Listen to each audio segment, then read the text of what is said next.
All right. Okay. So, I am the VP for Technology and Infrastructure.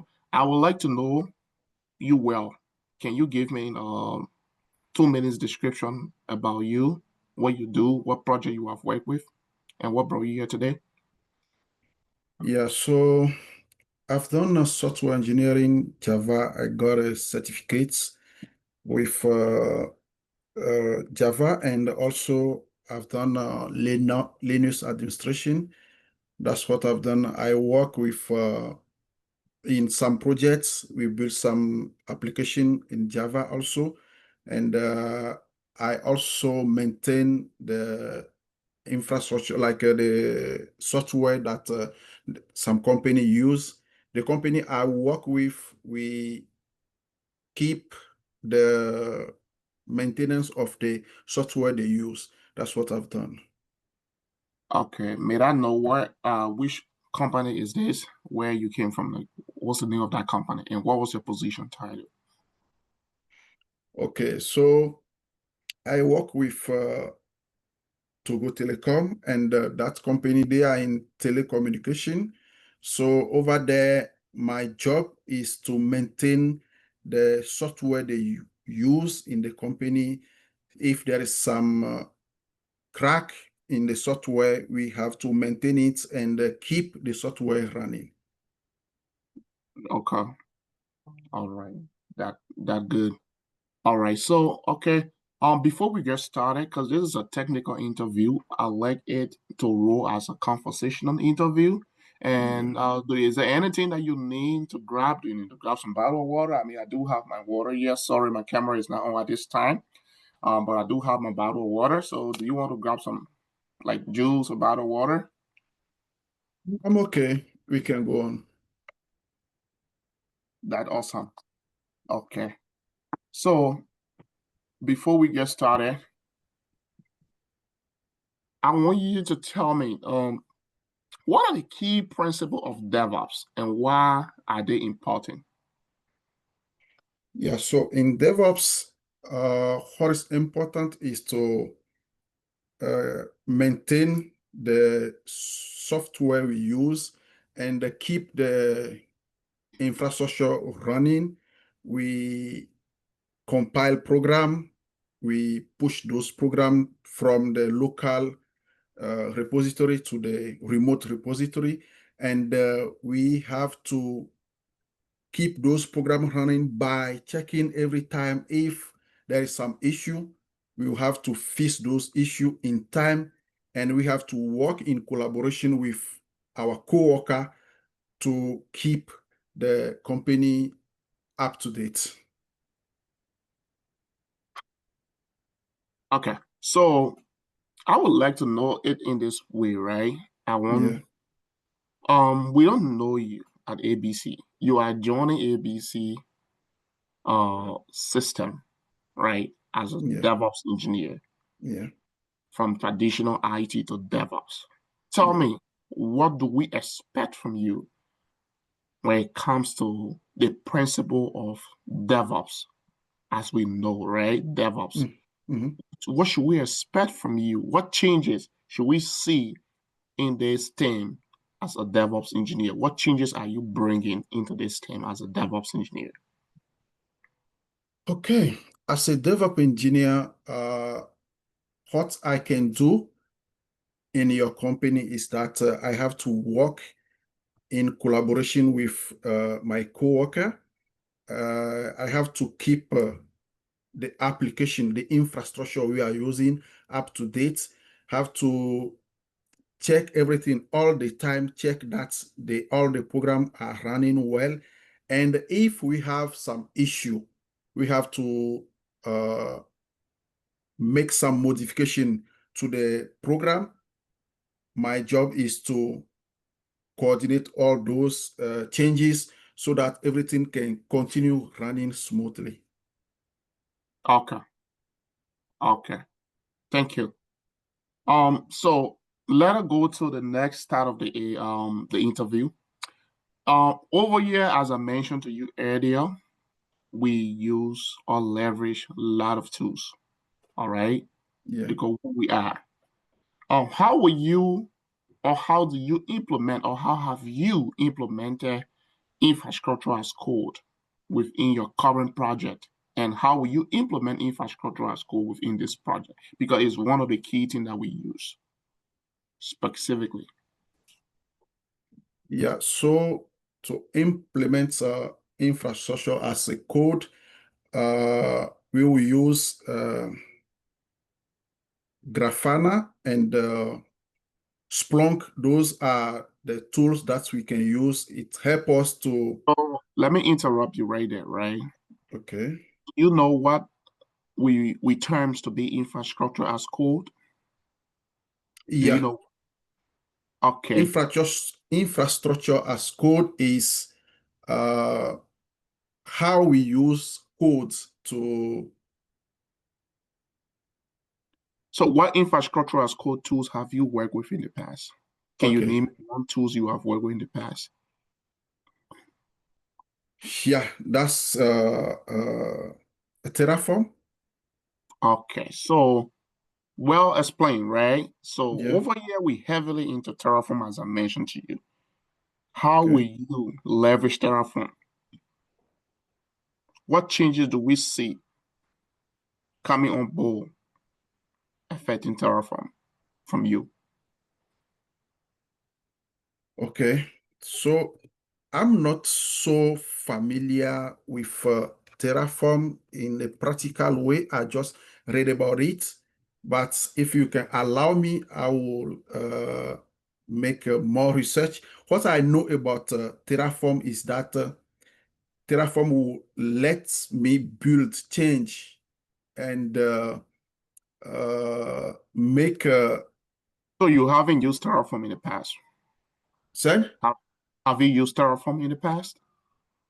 not Okay, efficiently. No. okay. All Yeah. right. That's good to say. Thank you. Yeah. All right. So now part of the job that we do here at ABC is we sometimes build e-commerce application to as well Mhm. for our clients as we manages our client infrastructure ranging from the dev environment up to production environment. Yeah. So as an engineer, you want to build an e-commerce application, which in terms you're going to make it faster in terms of releases, right? Yeah. How do you make sure that that e-commerce application deploy faster and achieve the purpose for GA? When I say GA, for general availability for your end user. When I say end user, I could be one of those people that want to see what is in that artifact out there. How would that go faster in terms of the SDLC, the software development lifecycle affecting DevOps, as you being a DevOps engineer? Yeah. So, first of all, the programmer or the software engineering, we write the code. After writing the code, we use the pipeline to push the code to the branch. And uh, Tell me more about this pipeline. What kind of pipeline have you used in the past? And what C pipeline is that? CI/CD pipeline. Are you what stacks is that? Is that GitHub? Is that GitLab? Is that Jenkins? It's with GitLab. Okay, so can you explain to us right now, right? We are eager to know what a CI/CD pipeline is. Can you explain to me in real time? CI/CD pipeline uh, is a continuous integration.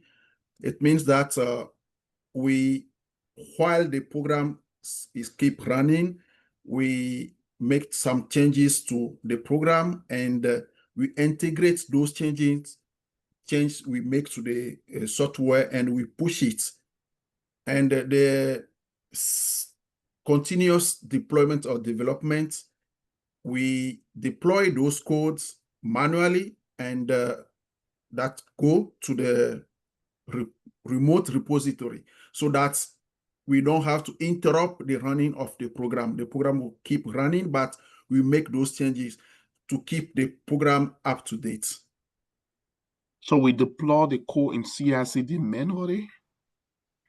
Is that how we do the C? I'm eager, right? I want to Yeah, know the process of CI/CD.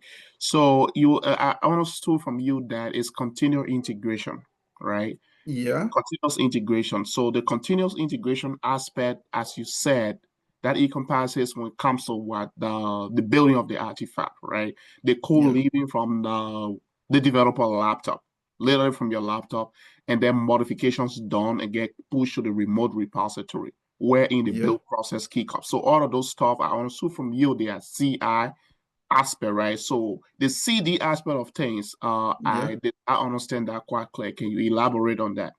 Okay. So the CD, we have continuous delivery and deployments.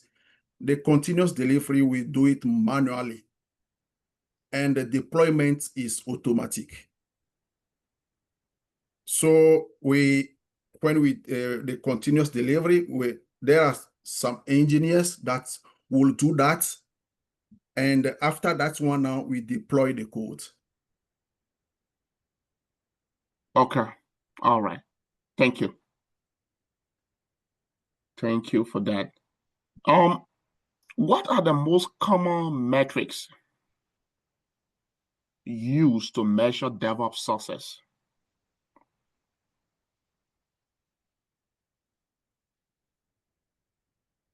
The metrics that we use as a DevOps engineer, right? What do you Yeah, use? How do you consider your success in any institution as a DevOps engineer? What do you use to measure your KPI, your key performance indicator? that's the where we use Splunk and Grafana. Is we have a bot that can I'm gonna go control. back again to the question, right? Yeah, I'm eager to know what are the common metrics that you use to measure your success as a DevOps engineer, right? yeah, Now, management asks you for KPI to track yeah, DevOps impact, right? yeah. A Mhm, KPI, as you know, is a what? Key performance indicators, right? To mhm. track your DevOps impact. Now, what are those metrics that you're going to be looking for, that you use every day to track the impact that you make as a DevOps engineer? I don't know more about the DevOps metric. I can make research on it and I'll get back to you. Okay. How will you set up monitoring and logging for production system as a DevOps engineer? I would like to know more about that. Let's say a payment gateway or the payment system must be monitored for downtime, right?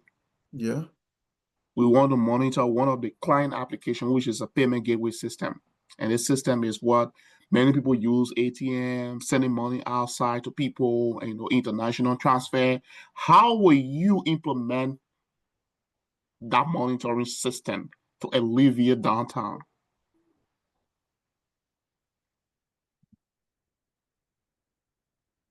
I think I will have to do that one. We will control the log cycle so that we can see what is going on in the with that application the client is using. So we keep track of all what is going on, who log in, what the person is doing. If there is some issue, some glitch in the app, we keep track of those ones so that we can make adjustment. We can correct some issue that will pop up with the application. Okay, so do you know what a monitoring system is? Can you name me Monitor two? You name me two tools that you have used for monitoring. monitoring system, I can talk about Grafana. Do you have you used Grafana to monitor? I never use it. I just read about it. Okay, what tools have you used to monitor in your DevOps engineering? Because I'm seeing your resume, right? Yeah. Now, there are a lot of things said about you as 6 to 8 years of experience in building infrastructure, maintaining CI/CD, and automating things, right? So Okay. that tells me that you have leveraged monitoring system. So can you tell me what monitoring tools or system have you leveraged in the past as a DevOps engineer? As a DevOps engineer, monitoring system I can talk about is Splunk. Okay. What's okay, good. So you have used Splunk to monitor infrastructure. Do you know Yeah. what a latency means when it comes to monitoring? What do we what do we track as latency? So we track the server and the application that is running on those servers. So what is a latency? Latency, I don't know more about it. Okay, that's fair enough. Yeah.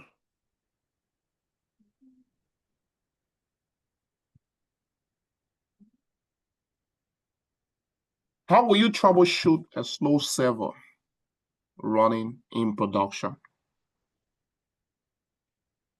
Okay. So first of all, I'll try to get the IP of that's the IP address of that server, and I'll use the htop command to look at the process that is running on that server and see the process who is consuming a lot of CPU. And also I can use the free command to check the use of the memory so that if I find the program who is using most of the resources, I can try to find a person who is using that program. If it's possible, we can kill the process that is consuming a lot of energy and that is slowing down the server. Also, I can also check the network using the netstart command to see what is going on with the network, if the network have some issue, so that I can refer that one to the network engineer so that they will solve that problem. Thank you. Thank you for that. And that will comes to the end of our interview today. Thank you again for the time being with us. My team and myself, we're gonna meet behind closed door, and then we're gonna conclude, and the recruiter should reach out to you. Thank Thank you you. for the opportunity. Thank you. Yeah. All right. Let's see what do we have here next again. Um Benon, we're not gonna do Benon today. Benon gave an excuse.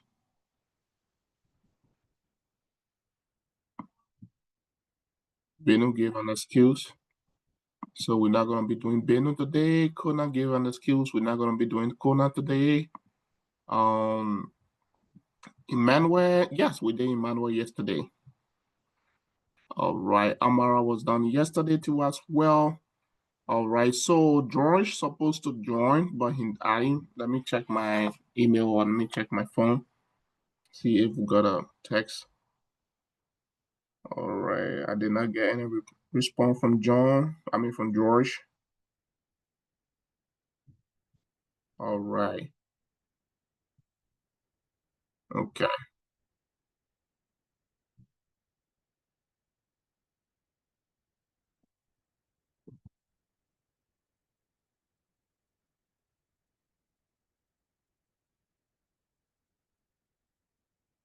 All right. So let us all unmute ourselves.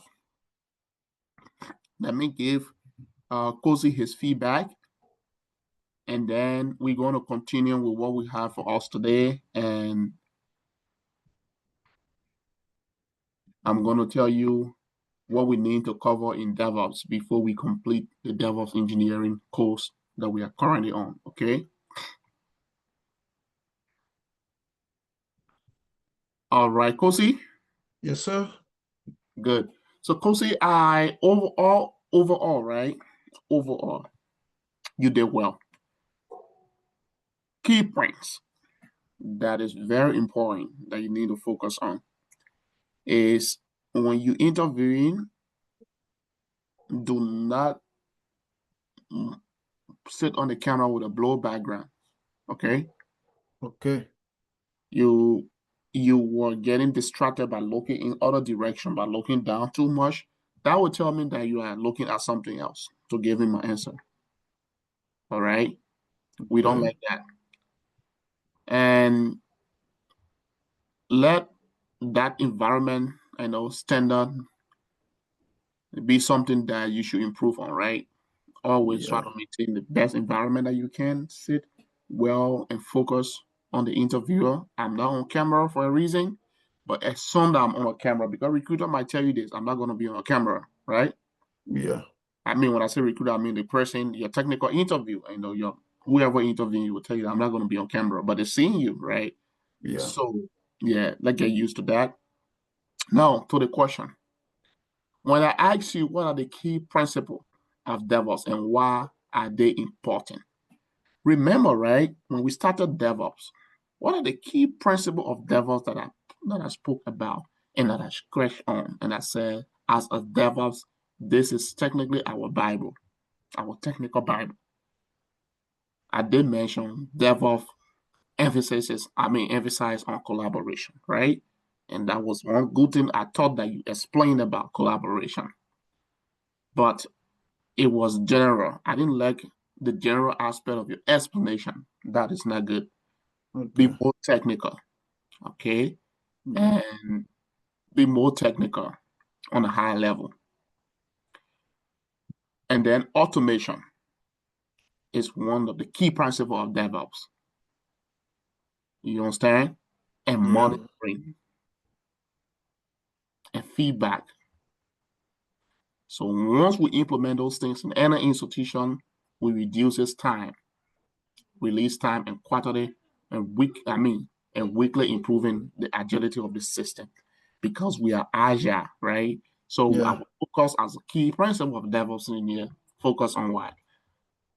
Collaboration, automation, monitoring, right? Those things are the key principle of DevOps. It might come Okay. in other way, but everything fall under these things that I just mentioned. All right. And then when Okay. I ask a question, how do you implement infrastructure as code? You understand? And one Yeah. thing I would tell everybody in here, and I'm gonna share my screen after this, and everything I've done here, I'm gonna show you guys something. I'm not saying right now you have started applying for job, but I'm gonna make you guys will be very careful when you're applying for job. In the future, when you should have done with all of your courses here, and then eligible to get on the market to get a job, things that you should consider. I'm gonna get to that. But when I ask a question, how have you or how do you implement infrastructure as code? Now, know that infrastructure as code, this is what I expect. Over the years, you can start with over the years, you can start with I have leverage, right? Yeah. Because I want you to convince yourself for people to know that you are an engineer already. You understand? Yeah. Not to be giving me answer like you're looking on Google. You understand? Those are the Yeah. things. That's the main reason why many people don't get job because everybody's saying the same thing. So over the years, or I have leveraged infrastructure as code, especially in my company. We use Terraform as our infrastructure as a code tools that we use. We use Terraform to provision EC2 instances for our clients, VPC, mostly set up a new environment, spin up a new environment, and provision S3 buckets, we write modules that we call modules for all of our resources that we provision, and we also deploy to on-prem to our physical server too as well. So those are things that we have used or that we use infrastructure as code tools for, especially in my company. So if your company adapting to infrastructure as a code tools, I'm going to leverage infrastructure as a code tools to build your environment and to maintain your infrastructure, to deploy resources to your infrastructure, right? Or to provision resources to your infrastructure. Okay. See as that, right? I want everybody in here to always be confident when you explain and when you're giving response to things, because it should be very detailed. Hit it directly. Okay. Don't go around, last the kind of, because that interviewer might not be interested in you going around. He wants you to hit the head directly. 3, when I say explain CI/CD, right? Yeah. I know that CI/CD is a continuous integration and continuous deployment, right? Yeah. Yeah. So the continuous delivery prepare what? Artifact for staging. That's what continuous delivery does. You remember when I told you guys about continuous delivery, I said it's the process wherein the developers, we as an engineer, we keep adding, modifying code and pushing them through the pipeline, right? So that process is what we are continually doing delivery, because we're modifying changes and they're getting deployed in staging. And then continuous deployment is wherein the artifact is getting pushed to that environment. You understand? That is the aspect of the continuous deployment. But it does not do it manually. You mentioned the word manually. I asked you 2 times because I wanted you to deviate from that, right? Remember, all of our CI/CD system that we just did here, by you clicking does not mean that it's getting deployed manually. You understand? When I say manually, it's only where you just take the code and copy and paste it on the server, right? Yeah. But we did not deploy anything manually. So it is done through automation. We review the pull request, right? And what we do here, Yeah. do the pull request or the merge request, we certify with the code, and then what? We approve it, right? And as soon as we approve it, we merge it into what? The development branch, right? And what happened? The pipeline kick up, right? Yeah. And then deploy our changes. So that process, there is nothing called manual. It's called E to E, end to end, okay? So let's take into consideration that as well. There are other manual processes that can be done within the CI/CD process, but overall, it's not a manual thing. That's what we call the CI/CD, continuous integration and continuous delivery and deployment. Okay? Now, when I say what are the common metrics you have used to measure your KPI as DevOps success? I said, oh yeah, I measure my KPI. First of all, I wanted you to, and I'm not going to hold anybody for this. So KPI is key performance indicator, right? So as you working as a DevOps, you tracking your performances, right? Your metrics to measure your success. Now, success that you measure has to be what? No one got to be changes, right? Time for changes, time for changes, time to recovery, right? Because you are focused on DevOps to be applying speed and agility to deploy, right? That's the focus of DevOps. Because through your collaboration, it should be speed and agility. It should be what? Change in failures, right? Because you are there to what? Minimize failures and improve recovery time. So those are the ways that you measure your key metrics to track your impact. So metrics will include what? The deployment frequency, right? How frequently you deploy into production. Those are your metrics. That's how you calculate your impact, right? Now people will ask you, what impact have you made to this church? Right? Or what impact have you made in this house? Or what impact have you made on this job? What impact have you made in this relationship? Those are things it happen in our daily life, right? So when we ask this kind of question, that's where we want to get at your DevOps career, your success. Okay? And when I ask the question, how will you set up monitoring and logging, right?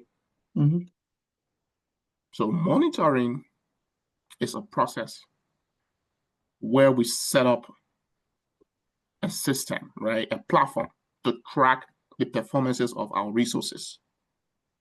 So what you can say, and I will expect you to say it like that, I have leveraged monitoring to achieve, the uptime of our environment, to monitor changes, to monitor the downtime of our environment. I've leveraged tools like Datadog. I've leveraged tools like Splunk. Talk more about Splunk because that's Splunk we dive into, right? We did Splunk. we dive into Splunk. So talk more about Splunk.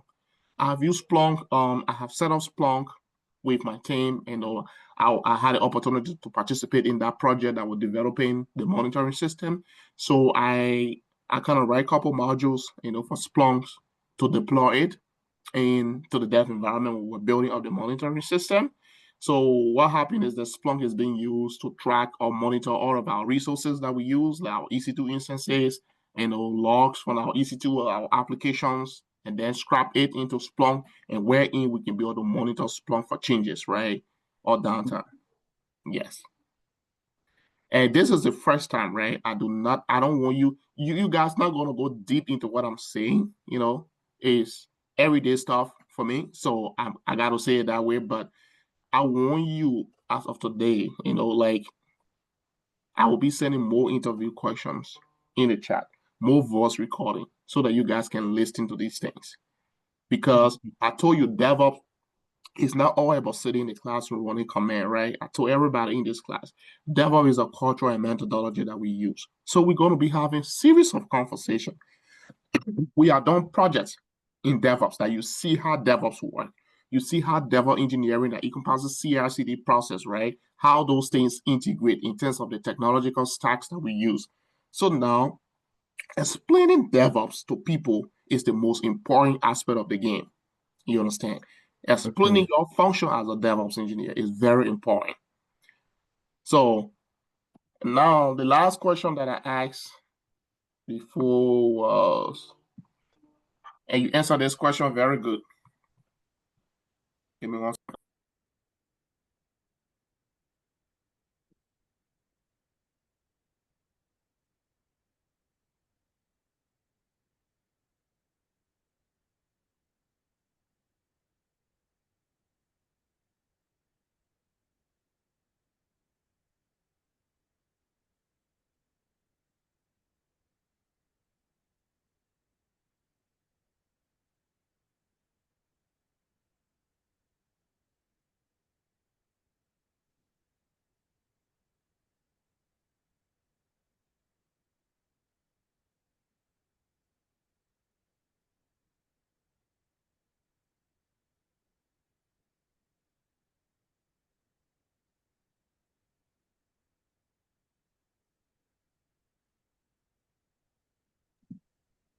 Kossi, are you there?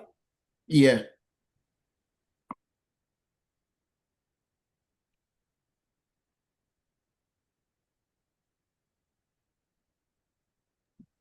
Sorry, I'll go on mute coming up. Okay, so the last question I asked you, and I thought that you explained it very well, right? And I must commend you for that. And how will you troubleshoot a slow server, right? You nailed it. You nailed it right to the point. You say, I'm going to get the IP of that server. I'm going to SSH into that, how you call it, into that bad boy or box, right? And I'm going to run a couple commands, right, to check the uptime. I'm going to check, the network command by using the nstart. I'm going to use the traffic control system to inspect the IO disk space, the free space to look at the logs and other stuff, right? The disks. That was the perfect way to answer a question, and I thought that you did it very well. All right. And thank you for that. Thank you, sir. And overall, you did well. I must commend you. Keep in that direction. Job will come your way very soon. And I said joy will come your way, not job, but joy will come your way very soon, because there are so many, the other courses that you have to complete. You guys have not even taken into Terraform yet to explore everything about Terraform. We integrated Terraform mostly for the project that we just executed, and it's one of the key areas of Terraform. That's exactly what you guys are going to be doing all of the time. But there are a lot of areas in Terraform that we need to cover. You understand? There are a lot of things in Terraform that we need to be building. Okay, we're going to be applying Terraform from our local, and we're going to enjoy it, right? But there are things that we need to consider. And when you know Terraform and DevOps, the job is yours, but you need to focus and grab it. And then when you grab those things, the thing is to explain, right? What you learn is one of the things that you should trust ABDA for, because we're going to work with you to make sure that you guys know it to the best of your ability. Okay. Cool. Thank you, sir. Thank you. All right, I got George. George, are you here? Yes, I just joined. Okay. Right. George, I got your resume on my desk here. Are you free? Yes, I think I can go ahead. Okay, George, can you come on camera? I'm apologizing. I'm not going to be on camera now. So, are you able to come on camera? I can try. All right. My background, I can see my okay, that's good. Let's see. All right. Oh, thank you, Mr. Holmes. Am I Oh, visible? yes, I can see you clearly. All right, George, thank you. Thank you. I have your resume in front of me, and I did see that you have all 8 years of experience, and you've been a DevOps, you've been a system administrator, and this position is for a DevOps engineer over here at ABC. Now, to dive into what we do at ABC, my name is Abraham Batwa. I am the VP for engineering and infrastructure, and we are seeking a DevOps engineer to join us to help us with housekeeping. You understand? To help us to maintain the infrastructure that we have, the CI/CD pipeline that we have. And because we as ABC, we run the production grade applications for our clients is very critical. So we integrate with a lot of things. We are using a stack like Python for our application, Node.js for most of our front-end service, and Python for both backends. We are heavily involved into multi-cloud. That means we into AWS, we into Azure, we into GCP, and we mostly deal with metadata, right? We manage the metadata of our client's environment, application. So we build the environment and host the environment in our platform, and then our DevOps engineer will come in and maintain those infrastructure for the client from dev environment up to production. So those are things like maintaining the infrastructure, automating the process. Those are things that we do, right? Those are things that interest us. So we need a DevOps engineer to come on board, not to hit the ground running necessarily, but to be able to do those things. Is this something that you want to do? Sure. Thank you. Thank you.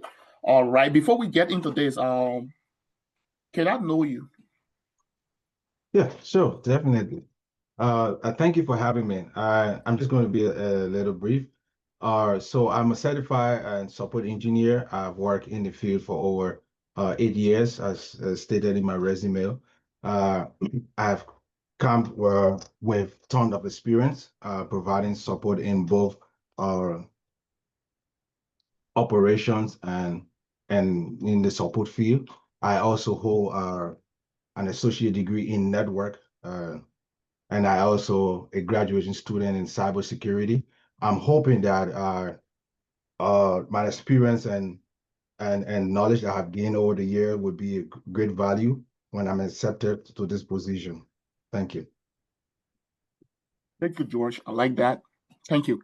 Oh, George, can you put your background in a clear view? I'm not seeing your face clearly. Yeah, I think it's the camera. Hold on 1 minute. Okay. It will kind of clear when you join, but right now I can Yeah, barely. I think that's the rest. It will come back. It will come back. I think. Okay, that's fine. That's fine. George, we have struggled over the years, and we continue to struggle in the case of our developers. Developers are moving code from one environment to another environment. And those applications they are building is built in the legacy way.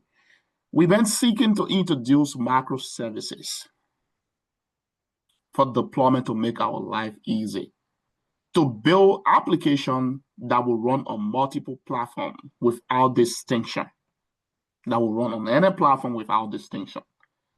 As an engineer, we want to know, is there any solution that you have in mind to propose to us, like how better can we do things, especially for the kind of technology, the kind of application developers are building? Because what is happening, they are taking the code and deploying the code through the CI/CD process, but it is getting deployed, but then when something happened, when some string get pulled in the wrong position, the entire application will crash. And it will make our customers to feel like we are not doing what we're supposed to do. And then we have to redeploy all of the time. So how better can we do things to manage these things in terms of if our application go down tomorrow, we still have other replication of the application running. Is there any better solution as an engineer that coming on board that you can help us with? Yeah, thank you. Good question. And I think there are so many options, so many solutions out there. But given my own experience, I would suggest that we go with Terraform, which is an open source and platform that we can use.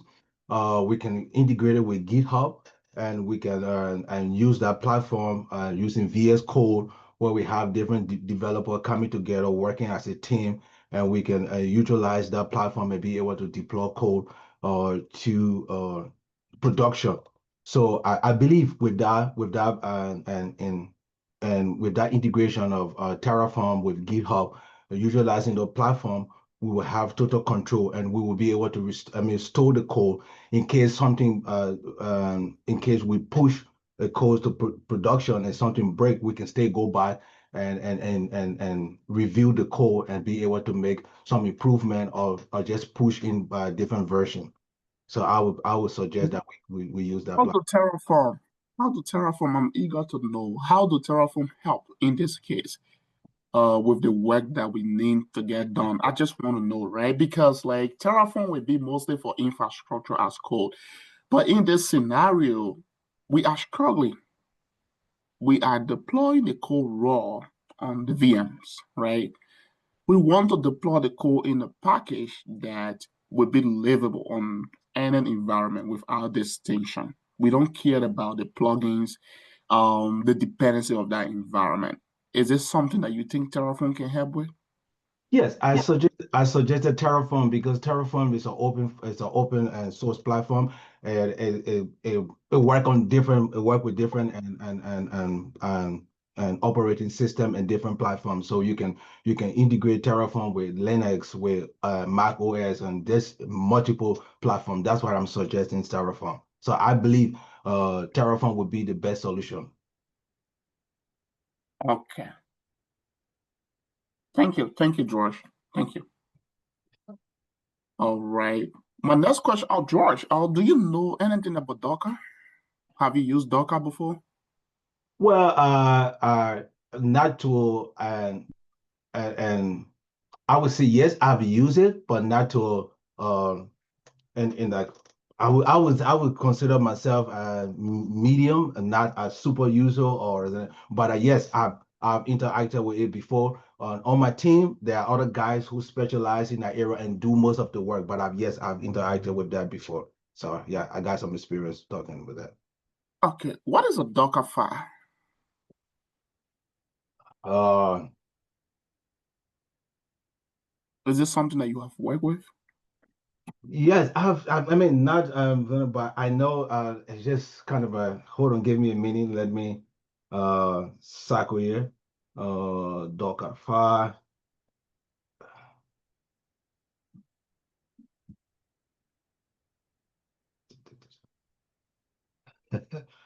Uh I have it all on top of my head, but that is something I know that I've interacted. I know there's a Docker file and there's a Docker container, and but I just can't just distinguish between both of them right now. But I've come across that terminology and I know exactly. It's just that I can't get it on top of my head right now. That's fair. That's fair. Thank you. Thank you, George. Oh, okay. So I'm looking at your resume and you've been a DevOps engineer in the past over 80 years of experience. I want to know, can you walk us through something in terms of um what system will you use in terms of collaboration? You know, your team of 10 developers, right, needs to collaborate to build an artifact, to build a product. And that product that they're going to build is going to run on a containerized platform like Docker, you know, to manage the latency or downtime in terms of replication. How will you guys collaborate to get that done smoothly as a 10 developers working on that particular project? Can you tell us what would be collaboration in terms and what tools will you use in terms of collaboration? Well, given my own experience and in the past, I would suggest that we use the platform that would be better for collaboration. I know there are other platforms, there are other and resources out there, but for my own experience, I would suggest that we use GitHub because that is what I'm familiar with, and that is what I've worked with in the past. So Thank you.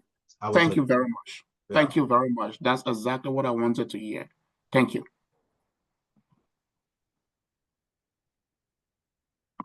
Have you come across any situation before where you have to revert your changes that were pushed? And can you explain about that? Any situation that you came across where you have to revert changes back into your local? Yeah, I mean, I have not had experience where we had to revert to live production, but I have the experience where uh one of our engineer were doing a project and we're doing in the test environment, and he did a push and while testing, and we realized that the code that was pushed to the test environment was not and giving the result we needed, so we had to revert. That was easy because it was not in the live production. Imagine pushing to live production and bringing the whole system down. That people would be crazy. But that was in the test environment, so I've had that experience. And what we did, we just went back to the code and we was able to merge the code and use another version and was able to merge the code, and that solved the problem. So I've had that experience, but I've not had it in a live environment.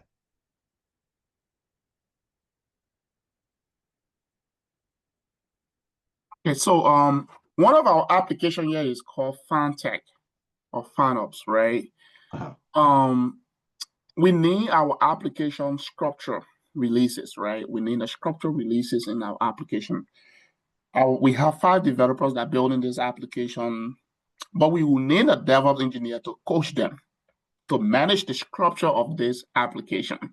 I want you to explain to me what strategy in terms of branching will you implement to manage the structure of this particular application in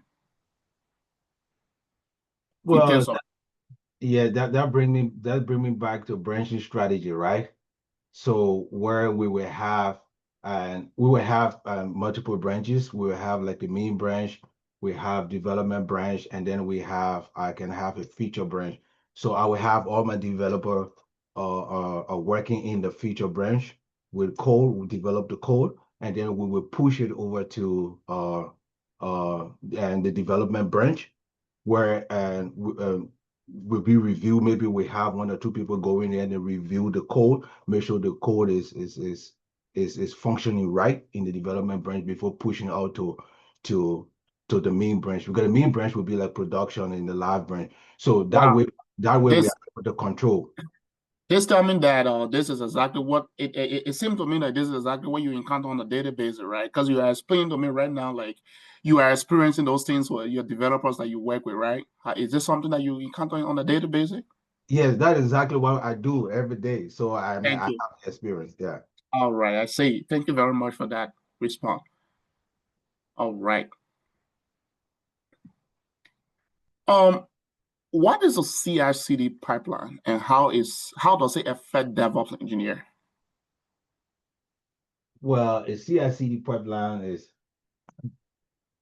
um it's just, I would say I'm looking for the word to use the better describe it. But I would say it's a channel in which we developer use to push code to the live environment. So it depends on how the how you build your CI/CD pipeline. But I would say it's a structure, it's an infrastructure that is used to push code to live environment.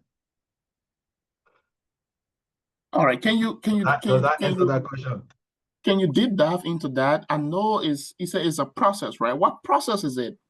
CI/CD pipeline. Like, what comes to your mind as a DevOps engineer? I know that DevOps live or give birth to CI/CD pipeline. So, what comes to your mind when you hear about CI/CD pipeline?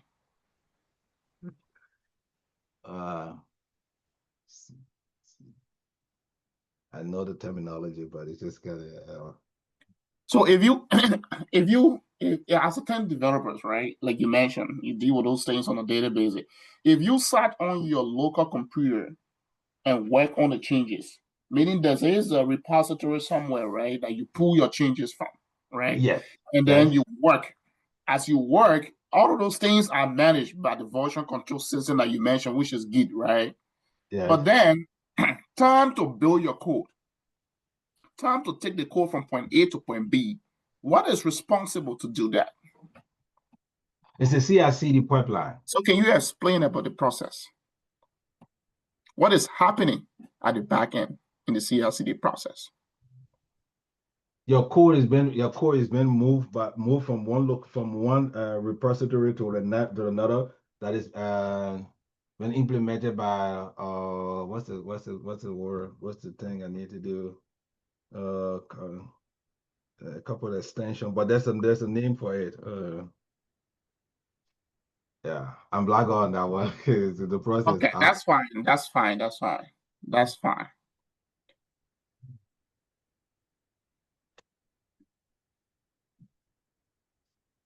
Do you work currently in operation or you work in development? Uh, my job is focused on operation, day-to-day operations. How do you manage sensitive information within your pipeline?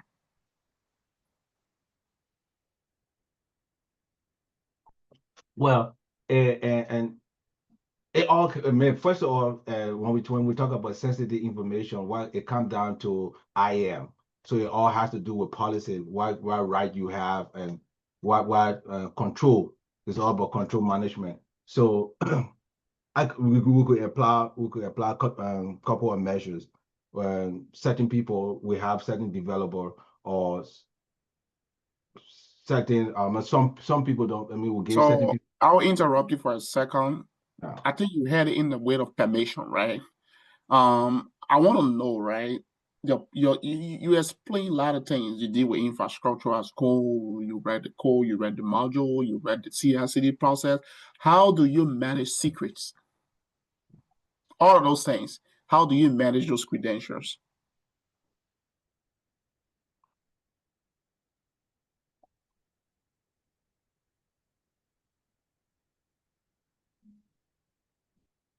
I manage them by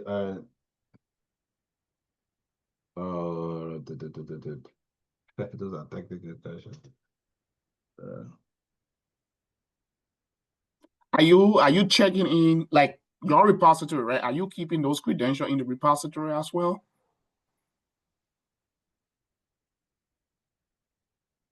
no, I would not want to do that. Is it anywhere that what are you using to manage those credentials? Because credentials are the heart of all of those things that you mentioned, right? Correct. What are Yeah. you using to manage those credentials?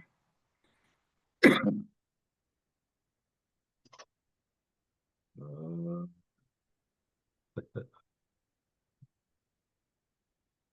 okay, I black out that one, sir.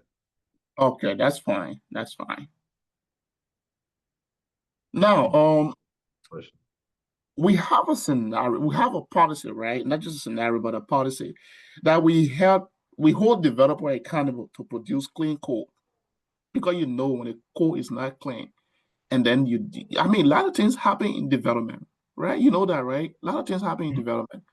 A lot of things happen in the dev environment. People break things all the time. You cannot trust anything that go in the dev environment. We want to produce a clean code. What will you integrate into your pipeline to ensure that codes are being clean and ready for higher environment? Well, in that process, I would do before the code go to production, I will have a measure where I will have maybe like another developer or Do you or trust developers that you if I want to choose. have another developers to review your code before you push to production? No, I could just need somebody who's available to approve code. No, it could Yeah, be, do you trust that process because the approval state is manual, right? Right? yes, Is this yes, something that you trust? yes, I trust. I definitely trust that process. I mean, it would be like a second eye on the code. So I have a developer do the code, and then I have somebody approve it, make sure is the code is running before we go into production. Okay, thank you. Thank you. That brings me to your last question.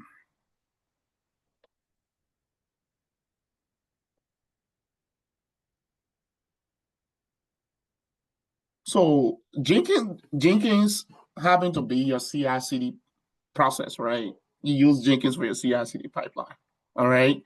And while attempting to deploy, Jenkins pipeline failed. Walk me through the process. And the error here is missing permission on AKV, right? Missing what? Missing permission on AKV, Azure Key Vault. You understand? Missing permission on AKV, Azure Key Vault. Walk me through the process. How will you get that resolved? When you talk, I mean, for what comes to mind, the first thing, when you talk about missing permission, and I'm thinking about, maybe the person running that code does not have permission to run that code. So that could be one reason. And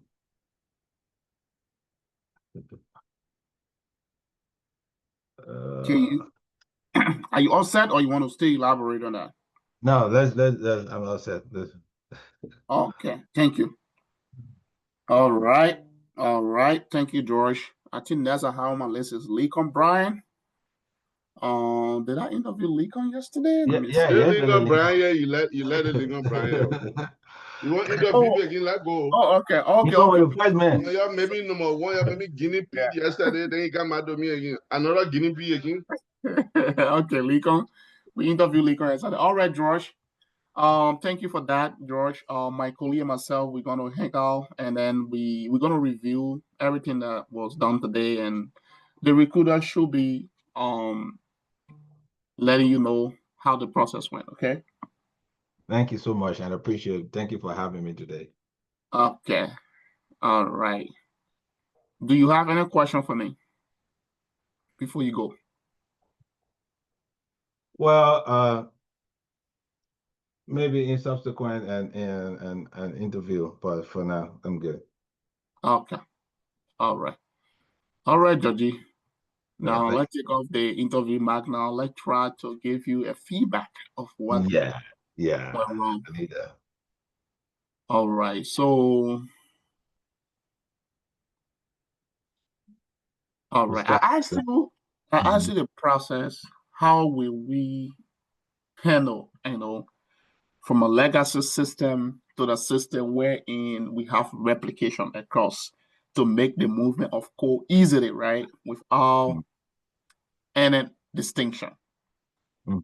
What our going at or what our targeting is for you to tell me to do those things, we're going to containerize our application using Docker, right?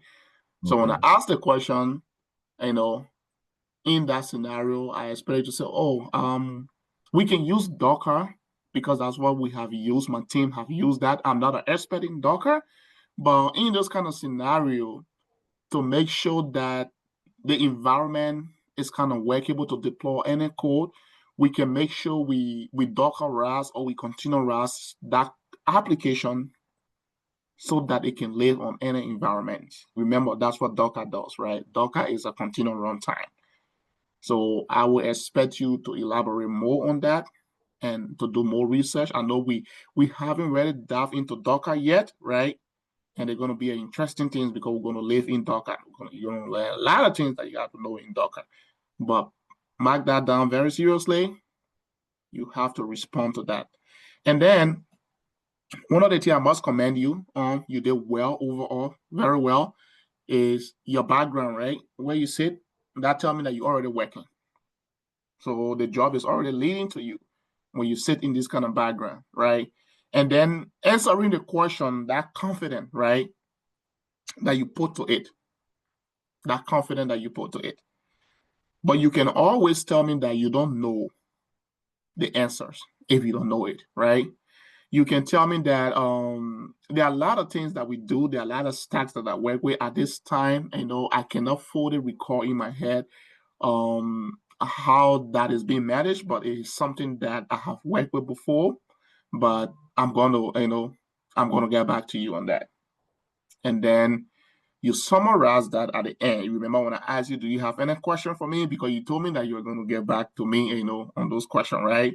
Or if you said that's a blocker, that means I expect you to get back on that and clarify it. So when I ask you, do you have any question for me? Because I want you to tell me why you did not answer those questions. You understand? I'm giving you that opportunity to speak. You understand? Not just for me to say, okay, I'm not asking him any question, then it's going to be like something that will be like, okay, what is the intention, right? He did not ask me any question. So let us get used to that as well, George.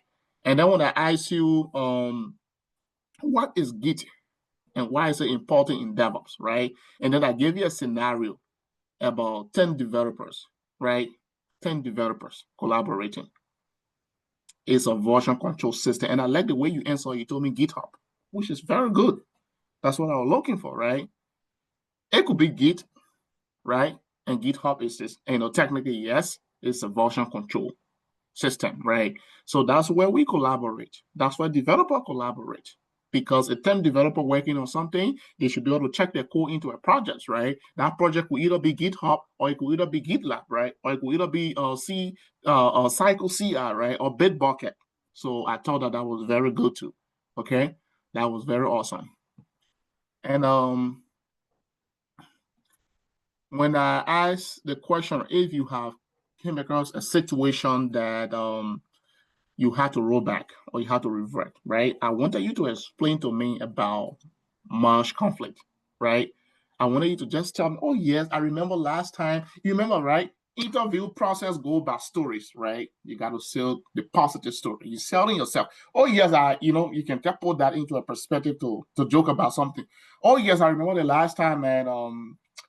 We went into a merge conflict. You won't believe this, and we make the same changes and we push this. And at that time, the webhook weren't fully functioning. So there was a merge conflict, right? And how we resolve that merge conflict, basically I had to ask my developer that made the changes. And we compared the two changes because they were the same, right? And then we just decided to just go with one. So, you know what? Let me revert my change and allow your change to go through, right? So that was how we were able to manage that or resolve that merge conflict. And they were like, oh yeah, these things happen every time, man. Then they know that you are an engineer. You put it out this conversation because these are things that we experience all of the time, George. Especially when it comes to pushing code, branching strategy, all of these things like that. All right. Are you there, Josh? I'm here. Okay, good. So yes, I thought that you could elaborate more on that as well. Okay. And then when I asked you about branching strategy, you nailed it, right? You nailed it to the head. You give me exactly what I wanted to hear. And that's how I say like this is what you encounter on a day-to-day basis, right? Because the way you give me my response, that's the way I expected things to go. And I thought that you did very well on that.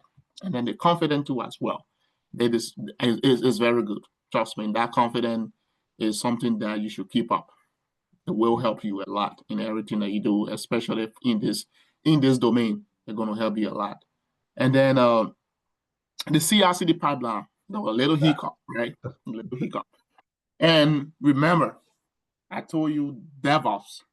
Whenever we develop here CI/CD, that's where we live. We give birth to CI/CD, right? We are CI/CD because that's what we build. So CI/CD pipeline, yes, you can tell me is the heart of DevOps. That's what we do. It is our responsibility to build CI/CD process, CI/CD pipeline, and in my 8 years of experience, I can tell you I have owned at least 3 CI/CD pipeline. Meaning I have given an account from E to E. I have built it from E to E, taking the lead in my project. You understand? But in most of the cases, I'm collaborating, with my engineers. We're setting up a CI/CD process to make sure that there's a smooth operational delivery process, right? From the repository into what? Into production, right? Because that's the process of called what the continuous integration, wherein the deployment, the development of the code. Because if you're building things in the CI state, as you see in the project we've been doing here, right? We see that code when you're building. What is happening is that there's an agent that pick up the job and start to run the job, George. It package that job for you. It say, okay, George, this is your package. You understand? Then you say, take that package and put that package into our dev environment so I can test it. And then take the package for you and say, okay, I'm pushing it into dev, then deploy it into dev. What is in that package now? That's what interests us to see, right? That's what we want to see.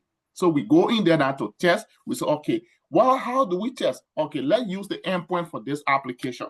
We use the IP address, right? We hit it on the browser. So, okay, we can see it. That's what we should expect when this code move and go into another environment. Now, other improvement would be to integrate it. When I ask you, how have you integrated anything to make sure we have a clean code, I expect you to say, oh, I have integrated testing tools, right? Testing tools to be able to make sure that the code is being tested properly before it goes to production. Do not trust developer, Josh. Don't trust them. Do not trust developer. Don't tell anybody on the interview say I trust the code review process. I can just come from eating. I then review it, I then approve it, right? I'm not going through everything word for word or line for line, man. I'm just going to approve it. And then get in there, bounce back.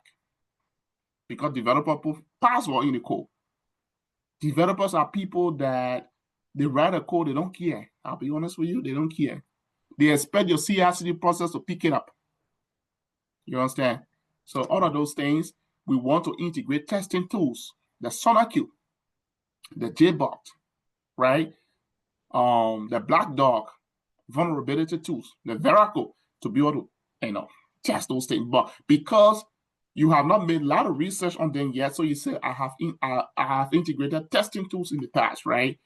Then you can I will know that okay, you on top of your game, you know exactly what's going on. You understand? And so I thought that you could explain more about that.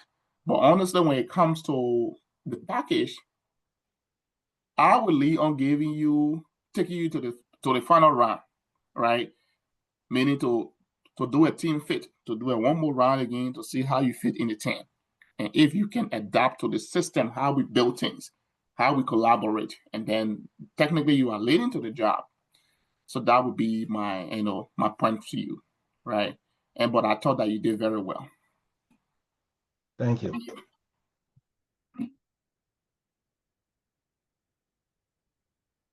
Any question, Tim? Anybody? Conan was involved in an accident today. So yeah, he's not, Oh man. interview. Yeah. Is the person okay? Yeah, Conan, he's okay, but he's at in the hospital right now. He's having some fever and stuff like that. Yeah, I think a car got towed. The car got towed. Yeah. Amen. Yeah, on your way to work. Or was he ran into, or is his fault? Was the problem from him or from another driver? Yeah, I couldn't get more detail from him because I think he was in the hospital. Yeah. Hope he recovers soon. Yeah. All right, class. So this is what I like to do when we're going around like this. I want us to have more and more theoretical conversation, right, on DevOps. Things that you need to see and expect. Because the thing about DevOps, guys, DevOps is not always running command, right? Just look at the project that we've been building, right? It's not an easy thing. Is it an easy thing to come up with those things? No. But then the process, if you understand the process as a DevOps engineer, you nail it to the head. You get the money. You hit the money right away. If you understand the process, you understand. Once you understand the process, it's what you need to know. The process is what you need to know. Because when you understand the process, you are good. Trust me. Once you understand that process, you are good. You understand? The process is what you need to know. That process will help you to get that job. Now, when you see a job, right? I'm going to share my screen and I'm going to use the rest of this to just, kind of a part of the, the feedback process, right? So I'm going to share my screen and then we're going to go on later. We are not applying for a job right now, but I want to conscientize you how to better prepare yourself upward. All of those information I'm sending to you in the chat there, is very, very relevant, to your journey. The cheat sheet, the DevOps cheat sheet, the command, all of those things, summarize them. And I'm going to start sending you interview recordings and stuff, right? That I need you guys to be playing because we have 2 more projects to kick off DevOps and move to Terraform. We're going to be moving to Docker, not Terraform. We're going to be moving to Docker. And then after Docker, we're going to be moving to Terraform. And after Terraform, we're going to be moving to AWS, and that's how we complete this course.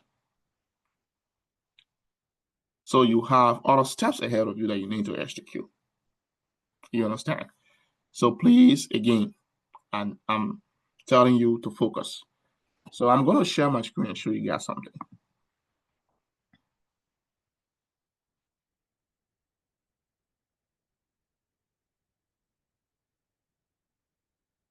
Let me know if you can see my screen.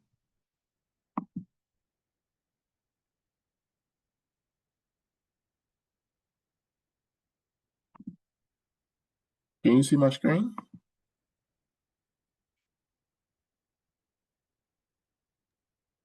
Can you guys see my? Okay, good.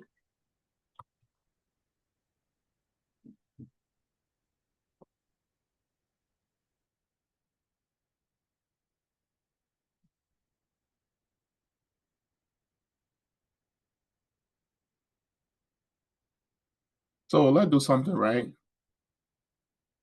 Let's do something. Let's come and look at, we're just going to put up one job and just see something. Let me go to PwC and see if we have something up for PwC.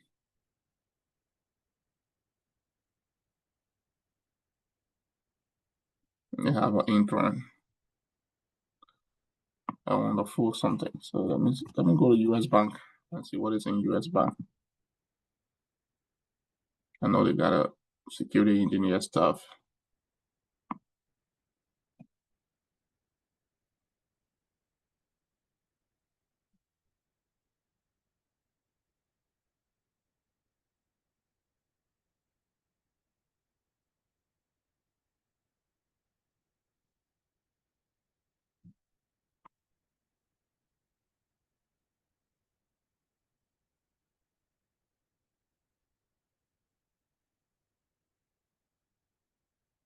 Okay, I go to Wells Fargo.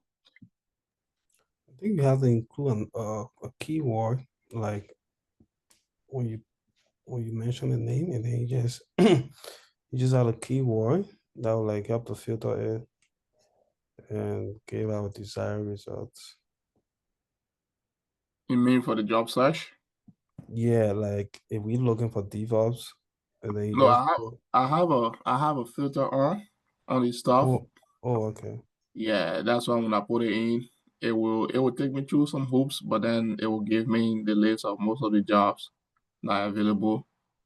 So I don't want to explore something in a specific domain. But if I put DevOps, yeah, it will give me DevOps.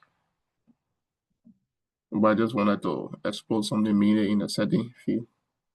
I mean, a certain company. Let's see, lead DevOps engineer console government. Okay, no, I don't want to lead DevOps engineer for you guys right now. Let me see, cloud and DevOps.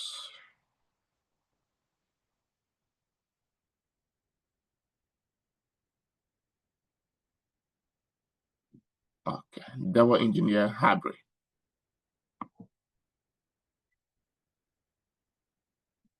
All right, so let's look at this position.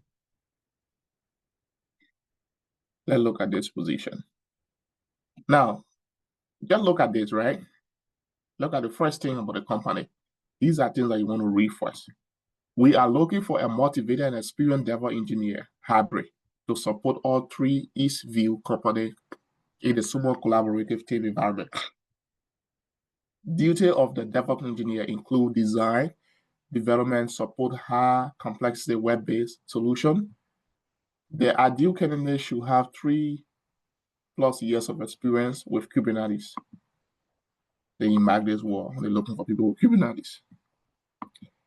And related technologies, Apache, right? You mark this wall down.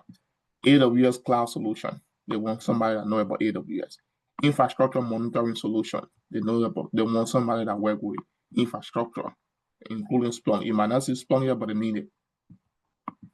Ultimately, a successful DevOps engineer will collaborate with software development and infrastructure team to actively ensure the scalability, availability, and performance of crucial applications across development staging and production, right? While taking full ownership of deployment pipeline. You see this, right? Taking full ownership of deployment pipeline, DevOps infrastructure and monitoring system to maintain continuously improve reliability and efficiency. That's what they want, right? And then if you look at this, they'll fit in your scope as DevOps engineer. So it's all right. I'll go for this. It doesn't mean that because you don't know Kubernetes, that means you shouldn't apply for this. Nope. Nope. Responsibility, develop, support, maintain Juju and Kubernetes DevOps environment. You see the DevOps environment is called Juju, right? So you got to know why you say, oh, why are they calling the environment Juju, right? It's kind of funny, but exactly. Like I told you, DevOps is a culture, so people can choose to give the environment any name they want to give it. Right. It might be an African, how you call it, a person with an African mentality, or like, Juju is not even Africa, right? It's flying across everywhere, so they can use this name. So, okay, we're going to be using this because it's a solution. It's where you found solution. Develop a maintain CI/CD pipeline. You see here? To support rapid reliability software delivery. Develop and maintain. That's what we call the housekeeping. Automate infrastructure provisioning. Anything you hear about this, what comes to your mind, guys? When you hear about this, what comes to your mind? Terraform. Yes. You understand? When you look at this, what comes to your mind? We are looking at a CI/CD lifecycle, develop maintains, and You are looking. You are thinking about Jenkins or GitLab, right? right. These things. Configuration tooling, Oracle, Postgres. These are database. Database, right? And the thing about database, guys, you're not going to be as a database administrator. People just need you to know how to provision database. It is something that you can learn in, like, you can learn that thing in 1 hour to provision database. You understand?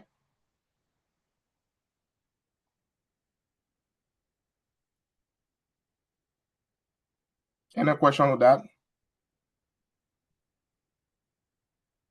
Database is just 1 hour. You can learn how to do it. You're not going to be an Oracle database administrator to be provisioning, provide you local group policy, all of those things on database maintenance and those stuff like that. Maintain repository management issue tracking system. What comes to your mind? Repository management. You're talking about what? Git, right? GitLab, yeah.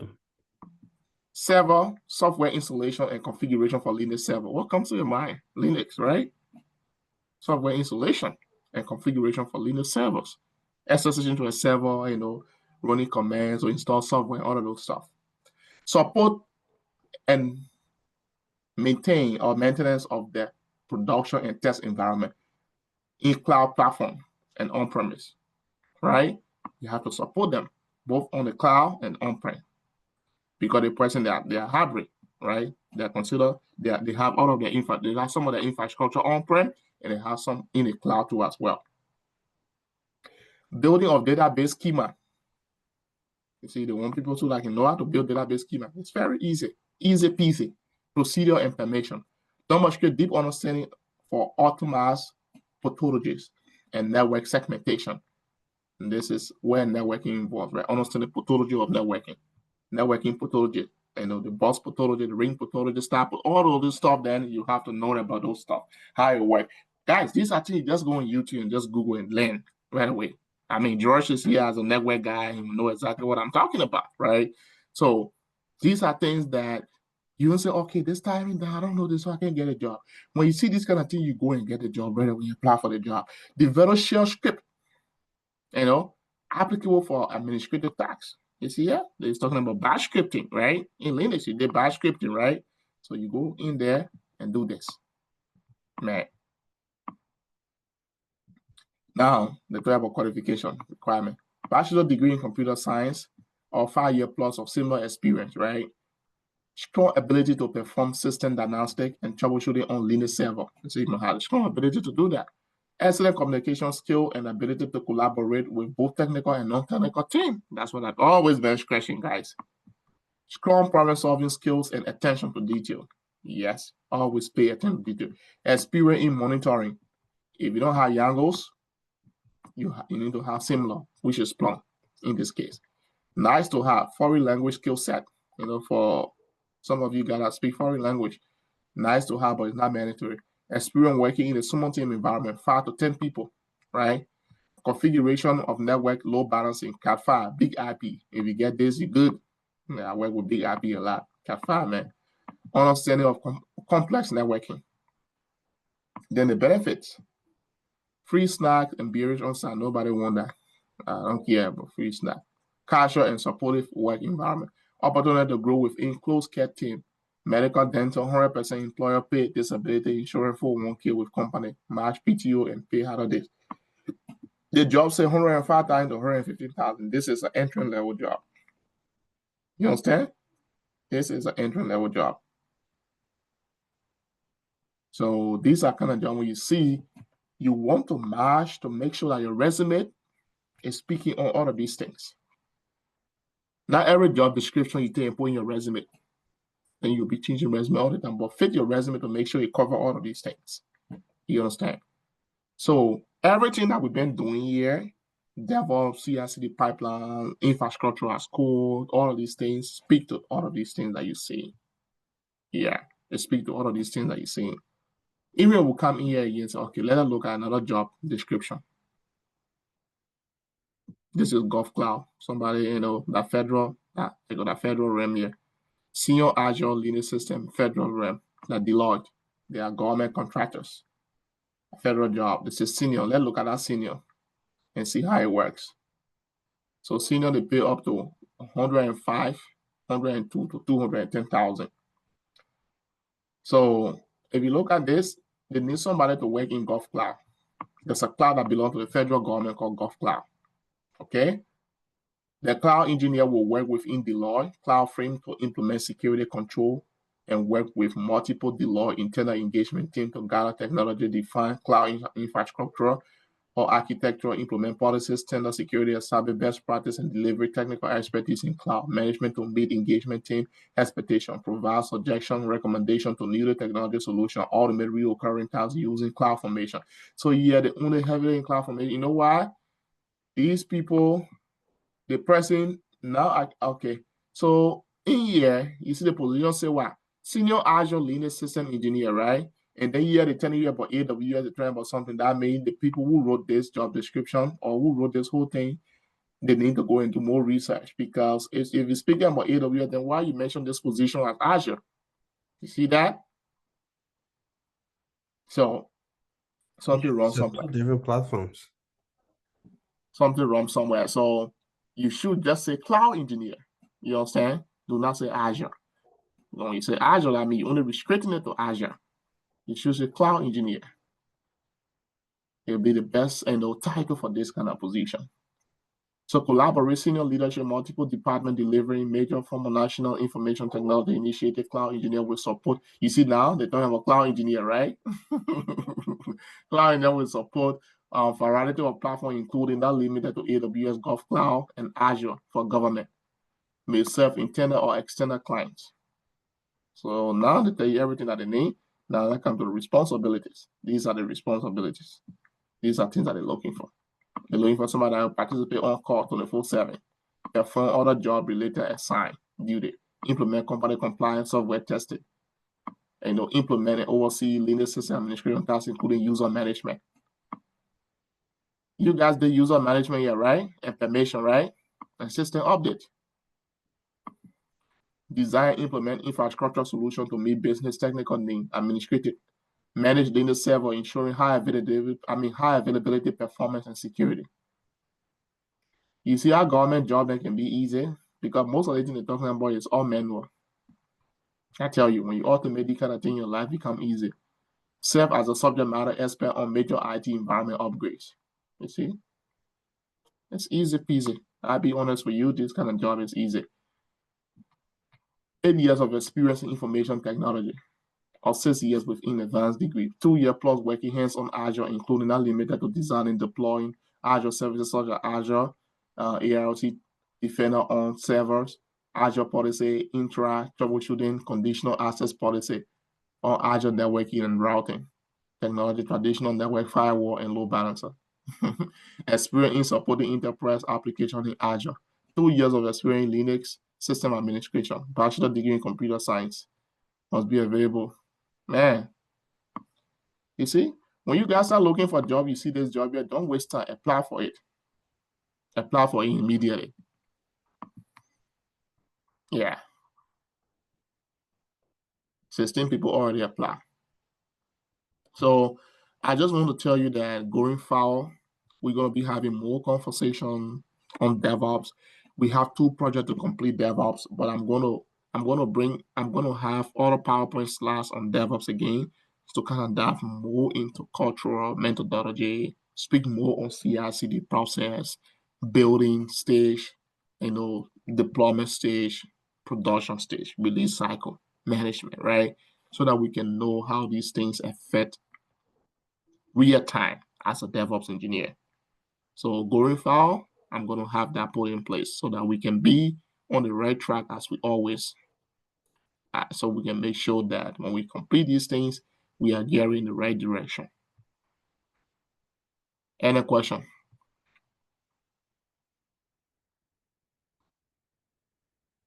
Any question also on the interview process and how you guys feel about the process? Let's use this time to chat about it. Yeah, I have a quick comment. I don't know. I came a little late. I don't know what somebody already made that comment, but here's a comment I had. The interview section is very good, and I must commend you guys for that because it's kind of creates some level of insight into where we are headed and what will happen in the future when we apply for job and how to be prepared for interviews. And I know it's a practice, but my concern is, I don't know, it's just a recommendation. I think it would be good if we are doing the interview section, we should interview on things that are already being taught us or the student. Yeah, I'm talking about future now. Because sometimes it kind of like create a reminder of, this is what you are learning, how to present it in interview when that question is asked. But sometimes if you bring like a thing the person don't know about, like some people it caught them off totally.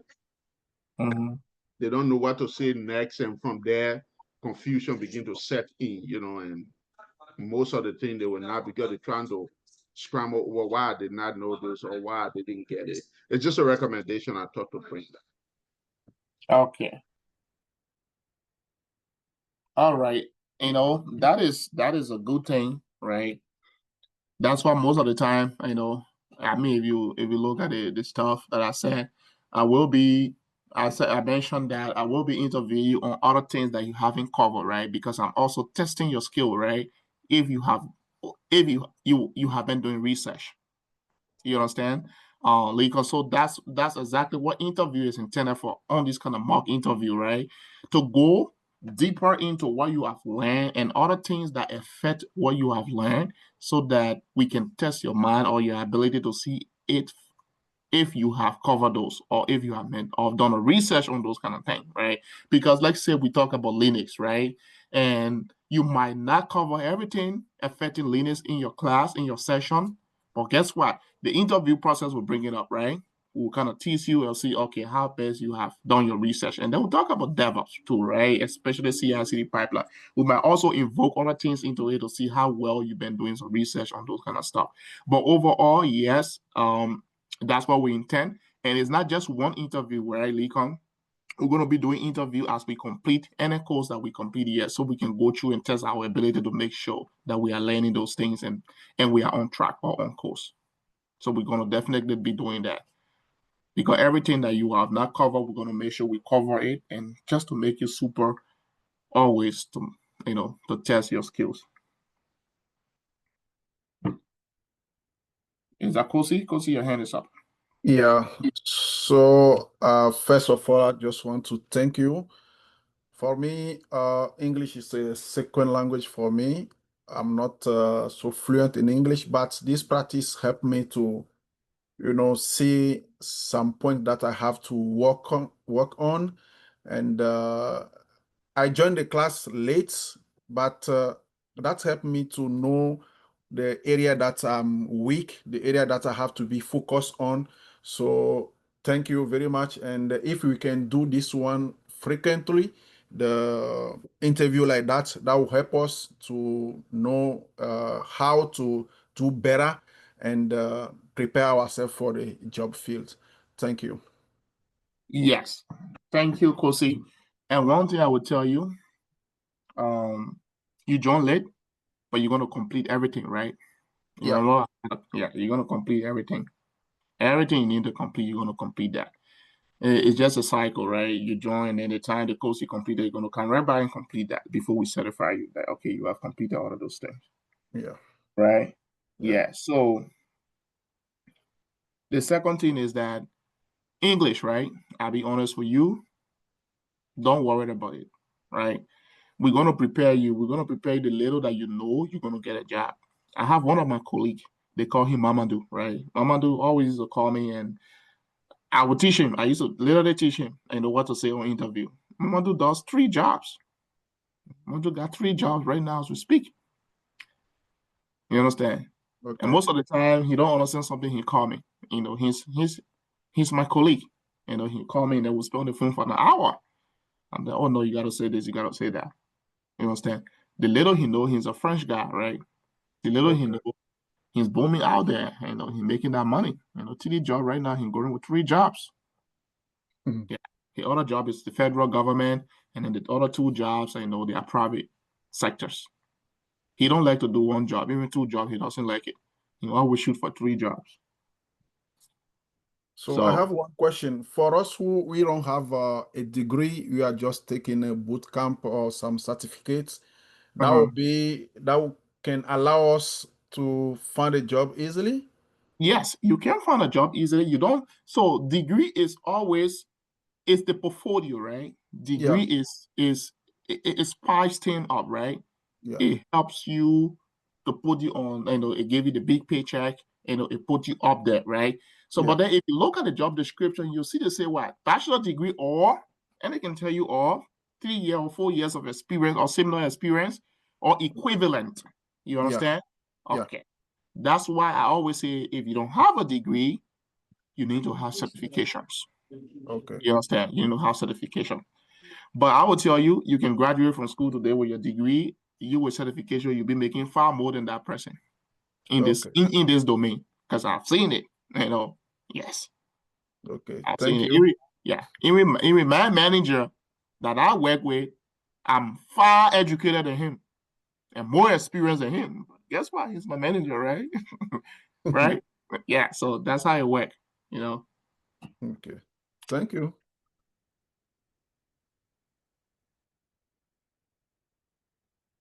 Any question? Yeah, I just want to make a comment. Yep. Yeah, thank you for interviewing us, you and your colleagues, for the past 2 days. It has been an eye opener to a couple of things that we had to expect, especially on interview or maybe having conversation with anyone when it comes to DevOps. And I want to align with my colleague, Kossi, to actually have more of this, which will actually increase our confidence in addressing some of those issues or questions, even if we don't fully know the answer, but we have something related to say, and that could help push us in the process. So more of these interviews will actually, really level the ground for us so that we can be able to handle those challenges ahead. Yeah. Yes, yes, yes, my brother. Indeed, right? 100%. And this is why my colleague and myself, we are here to make sure we do that. Because, right? You cannot just go out there and face in the real world when you have not done your due diligence internally, right? That's why we want to make sure that we prepped you in every way possible. So this kind of stuff we're going to be doing more and more, right? And most of the time, like going forward, I have other like stuff that I'm going to, that I'm just going to play quick briefly for you, right? Like an interview recording, and I'm going to be sending it into your WhatsApp chat. Please do not share with anyone other than that is not in this class. Listen to it. Try to prep yourself. You're going to be seeing more of these to come your way. Because right now, we have 2 projects to nail down, then we're going to be going to Docker. I asked some question in the interview on Docker, right? Like what Lincoln was saying, right? It does not mean that you have to complete Docker, but to test your knowledge. But then guess what? When you do Docker, you understand how these things work. And then when you do Terraform, you will understand. When you do AWS, many of you, we have not done AWS, but you guys can answer questions on AWS because the little that you know, right? Because we've been working in the cloud these days. Because we've been deploying the cloud. So we're going to be doing more of these things. And guess what? When you finish with these things, man, you sit out there for interview. I'm not saying you're going to know everything, but what ABDA going to teach you, I think it's enough for you to get a job. All right. So thank you for that comment. Now, I'm going to play something. I'm going to play one of my interview that that I got a job on, but I declined the job because the recruiter told me that this job was 100% remote. And then when I finished with all of the process, it took 4 hours for me, guys, for technical interviews. 4 hours. 1 hour, 1 hour, 1 hour, 1 hour. And then I went to the hiring manager interview, got it, gave me the offer, and then told me that your office is gonna be in free. They're thinking that okay, I'm like, the recruiter told me this was remote, right? And then it went south. And then she expressed frustration, how it's going to take more time to hire somebody else. So it was a confusion, right? And the recruiter did apologize for that. Yeah. At the end of the day, we had to go our, separate way for that. So I'm just going to look for that. Hopefully I still have that here. My recordings. How many stages was that interview? 4 rounds. Can you hear me? Hey, Brian, you still get your Billy's interview My what? live? You still get that Billy's interview? You mean the interview that I shut off my computer and I told them, let's go days a day? No, I'm fine. Guys, we've been through some heat. Yeah. Man, don't tell me I can't find my Then you're playing phone with you. Some more interview for a whole month. Go get an offer. I mean, that's Or using the interview as a learning process. all right, guys. Let me see. Let me see this.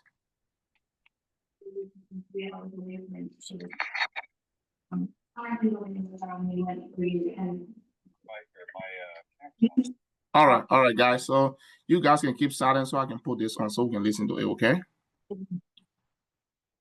All right, so let me just send this on my computer, on my system. Let me highlight, let me try to share these things. Give me a second here, guys.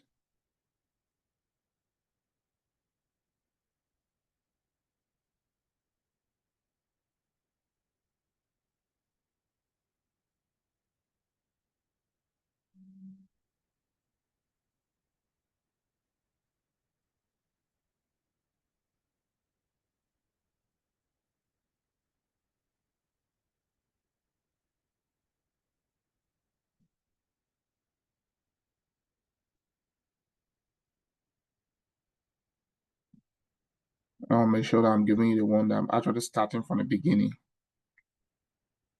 It'll be all me quick. And we got 10 minutes to go. We're going to finish in our 10 minutes. Okay. All right. Let me share my screen. I mean, not share my screen because I'm going to share my screen and share the sound.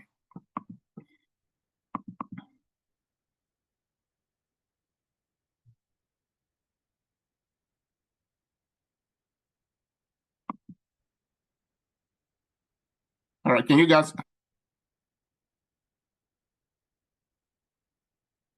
hear it?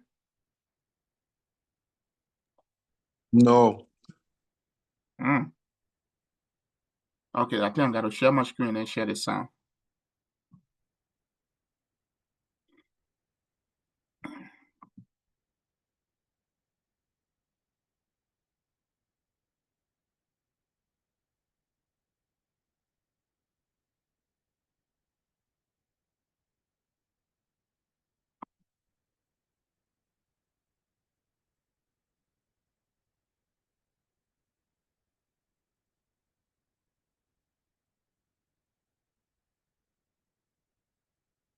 Okay.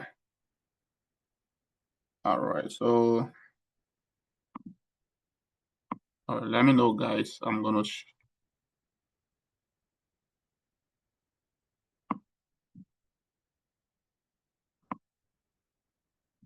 okay.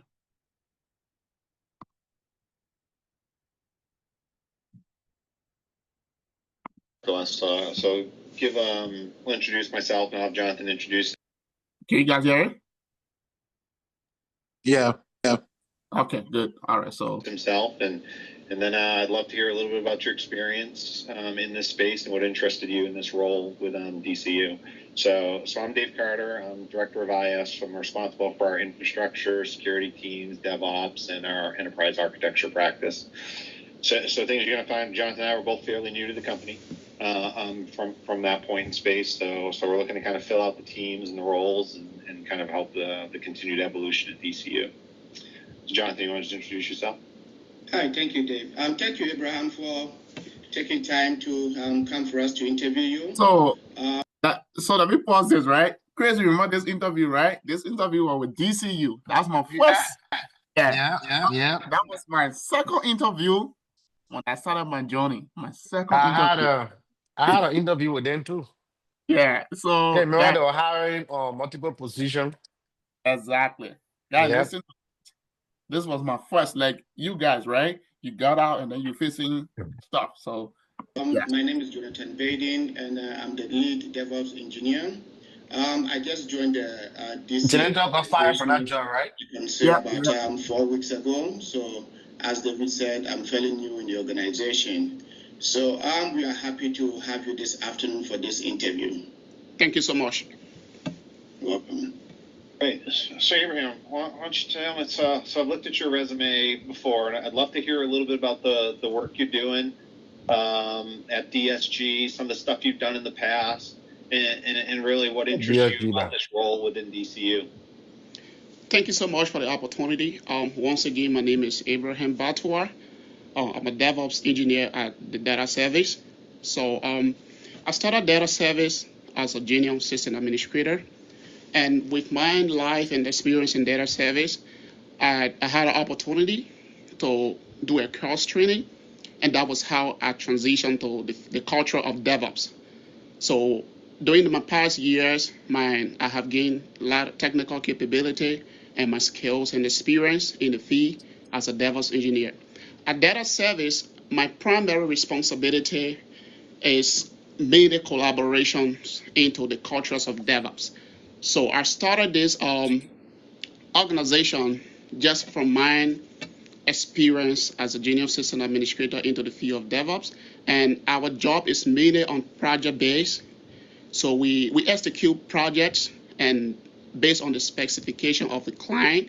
So we undertake a lot of projects. And my role here as a DevOps engineer is to plan and then implement that strategy, that pipelines, taking from the level of the idea into what? It being a practical application. That is my overall role into the culture of DevOps. Before data Oh, service, they want, yeah. my But sorry. experience, I worked as an IT officer back in West Africa with the Global Fund. And based on that, I also have some experience when it comes to managing IT infrastructure. And it's a great experience for me and coming into the field of information technology from my business experience, having the bachelor degree in business management. So my transition into this field is an exciting opportunity for me because my whole life, my innovation is IT. And I'm very, very happy to be a DevOps engineer today. And we have undertaken projects that has to do with a lot of deployments in AWS, on-premise, and we build pipelines, depends on our client specification. Like I said, it's a project based. And I am so excited to be part of this interview with DCU because I did a research about your company, your institution, based on my experience. And I think my vision fit into your dream and aspiration in collaborating to build the betterment and the IT and the DevOps infrastructure of DCU. Yeah, yes, DCU, they have a really interesting culture, and certainly they embrace DevOps kind of wholeheartedly. So one of the first forays and projects, just for your background, is they're about on the cusp of rolling out their new digital banking platform, which they made the decision probably a couple of years ago of, hey, we're going to put this in the cloud. So they are in AWS today. It's a strategic platform where we're going to start moving a whole bunch of our ecosystem. And there's a pretty large effort that's going to start queuing up that starts talking about the replatforming and modernization of some of the technical debt that's in the environment to get there.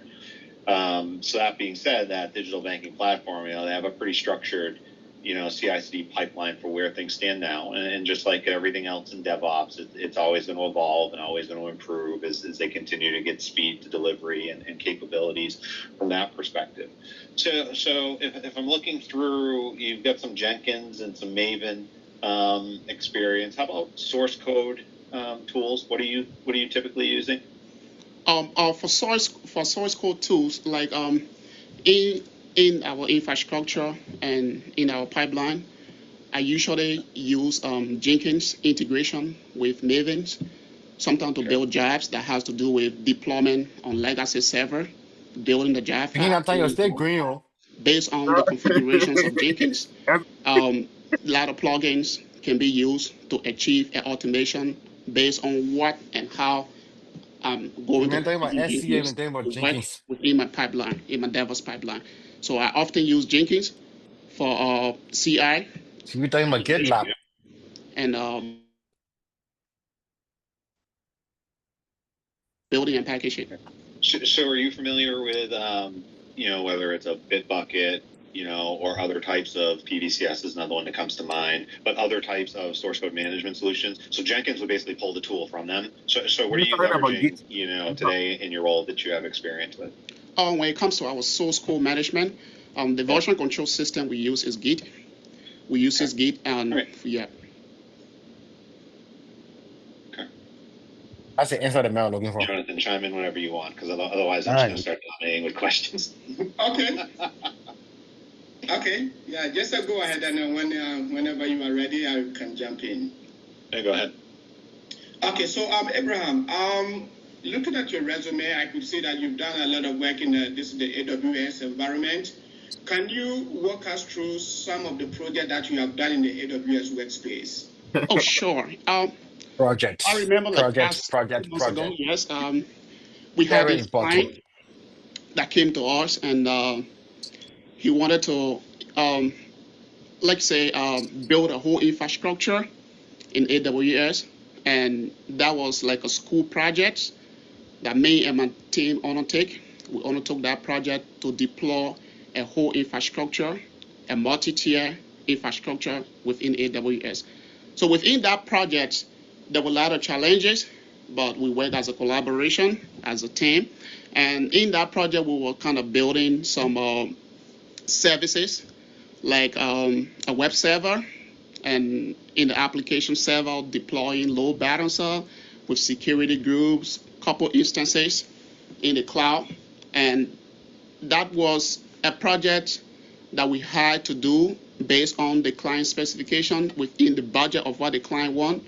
So basically, it was just a little school. So it was kind of like a three-tier application where we have to use instances, like the web server. We have to use like a NAT gateway. We have to use a lot of services like a security group. And in as much as that, we often use Terraform to write our whole infrastructure as a code. So that's where we use to implement most of our AWS infrastructure. So within that project, we use Terraform in writing our infrastructure as a code based on those resources and those services that we were using based on the client specification. Thank you very much, Abraham. Do you have any experience in using this in CloudFormation? Not a very experience, but like I said, I'm 100% open to learn. So this was why I did not get this job. Was CloudFormation. Yep. CloudFormation. CloudFormation, guys. Guys, remember, this was my first, and imagine, right? But I tell you what, I kept going, right? Because they're confident. And everything, every mistake that I made in the past, build me up not to go around. You remember, I always discourage you guys from beating around. Hit the nail in the net, like, poof.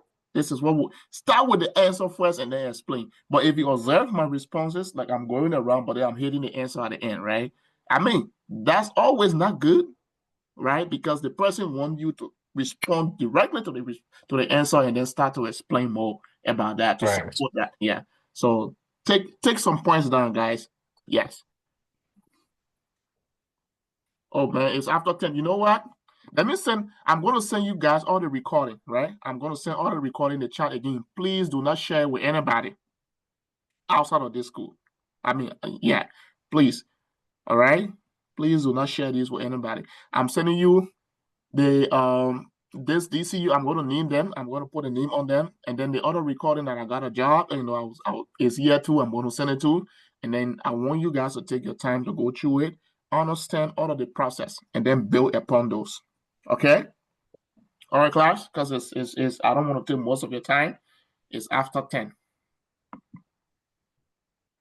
Any question? No one else hear the whole thing, man. You want to hear the whole thing? You guys still want me to play it? I mean, I can play it though. We gotta go. Mm-hmm. Yeah. So let me send it. Yeah. Somebody said I should play, or you guys, I should send it in the class. I mean, in the WhatsApp or what? No, people. I think some people gotta go to work, so that's okay. Yeah. Let me send it. I will name it and send it to you guys, right? That man, I have almost like 30 to some more recordings that you have to listen to. Yeah. It's interesting. Yeah, I'll tell you one fun. The same seat you guys are sitting in right now. I was sitting in that same seat, 5-6 years ago or so.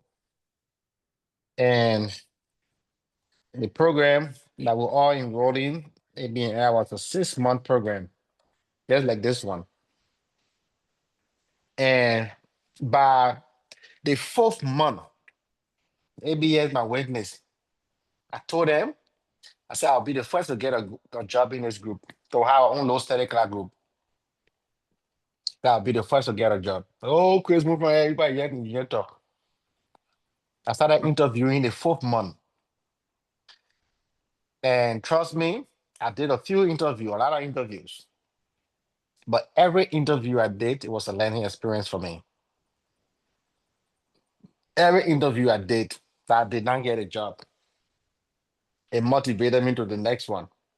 And I learned things from the previous one that I did not, the mistakes I made from the previous one, I did not repeat those same mistakes in the next one. So my interview process was part of my 6-month training. But guess what? By the end of the 5th month, I got my first job. And today, that job I'm still doing. So don't overlook these things. You gotta push yourself. You gotta challenge yourself. So now you'll be afraid, you'll be scared, or I'm not prepared. I don't know this, I don't know that. Trust me. I did not even have any certificate. I started doing interview, but I knew I was going to get my AWS certificate at the end of the day. So, gentlemen, ladies, challenge yourself, push yourself. If you don't push yourself, I will probably just say, approach this thing like your life depends on it. If not, you're not going to succeed at it. Yeah, It push is right. yourself. It is right. Like Chris regularly said, Chris, Chris was very determined. This guy hit his job, and the boot camp we did, technically we were the person just organize ourselves to just train ourselves, right? Yeah, we organize ourselves to train ourselves because I tell you, the only thing that we achieved was the Linux system administration. That was the only full stuff that was delivered to us. The rest of them was us training ourselves because we had that conviction that one day we will be there. We're gonna get a job no matter what, and we did it. Chris landed his first job, but before Chris could land his job, there were a lot of hoops. There were interview Chris had that I wanted to talk about. Like he said we gave 2 shots. You remember HP interview and said this interview when you successful. One shot. When you're successful, you're gonna get a job. If you're gonna come in, if you're gonna say I see your resume and looks good, I'm putting you through. You're gonna meet with the hiring manager and the chief what's in something. Yeah. If you're successful with that interview, the salary is 135,000. This was like 5 years ago. That interview, man, 30-minute interview. Yep. Can you imagine? I called Chris. I said, Chris, what's up? I was say, Chris, I don't want to talk about it. The guy said, I don't want to talk about it. You know, the thing, it was some kind of misinformation, right? The recruiter told me that there was a mid-level position, that they were hiring for. But I mean, that was a senior. The recruiter, they cared about putting you through the door, get a job, and they get a cut. Let me tell you one thing, right? Go back to that interview. If you went back to that interview, you would know that was just a freaky junior level position they were asking you question about then. Because at that time, yeah, that time was green. Yeah, because at that time, we were struggling a lot. So it's going to be like, why they put it like this? Man, I'll tell you, because most of my recording session, sometimes I listen to it because during my interview, I record my computer screen, right? And everything that goes on there, like I record myself. When I listen to it, I'm like, wow. I was getting almost like 15 jobs. Yeah. Yeah, but at that time become common question they ask you, right? But then you don't know, and the question that you expect, you say, wow, why didn't I answer this question? All because at that time it was a developmental stage. And all of those stuff serve as motivation for us. Because the good thing is everybody in that group got a job. Everyone in that group got a job. And that is it. Like, I'll be honest with you, even like, guys, for me, I'm the kind of person that if I do not achieve something, I have not finished yet. That's me. I have to see the end of everything that I do. If I have not seen the end, it's not done yet.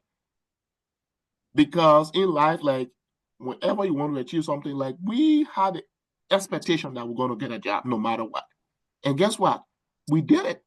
We didn't spend 6 months in that boot camp. We spent 4 months, 3.5 months. We started doing our own thing.